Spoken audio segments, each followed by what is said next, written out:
Big boss house లో ఎదురు చూస్తున్న వీకెండ్ వచ్చేసింది. వచ్చిన నాగార్జున శివాజీ అమర్దీప్లను లెగమని చెప్పి అసలు శివాజీ చేసిన తప్పేంటి, అమర్ లో వచ్చిన మార్పేంటి అనేది కడిగి పారేశారు. అమర్దీప్ వరుసగా చీవాట్లు నాగార్జునతో తింటూ వచ్చాడు. ఈ వీకెండ్ లో మాత్రం నాగార్జునతో ప్రశంసలు కురిపించుకున్నారు. దానికి గల కారణం శివాజీ వల్ల అని చెప్పుకోవచ్చు.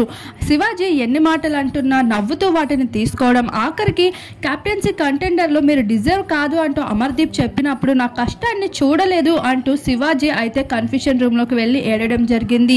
అక్కడ శివాజీకి ఒక న్యాయం, మరొక వైపు అమర్దీప్ మాత్రం తను నా పిల్లలకి కూడా చెప్తారా నీలాంటి వాడిని నమ్మొద్దని అంటూ శివాజీ అనే మాటల్ని అమర్దీప్ అయితే ఎంతో స్పోర్టివ్ గా తీసుకొని తన దగ్గర సోఫా సెట్ దగ్గర వచ్చి చాలా బాధపడ్డాడు. నా పిల్లల్ని కూడా చెప్తాను నిన్ను నమ్మొద్దని అని అన్నారు. నాకు చాలా బాధ అనిపించింది. తను ఎన్ని మాటలు అంటున్నా నేను వాటన్నిటిని సరదాగా తీసుకోవడం మొదలుపెట్టా.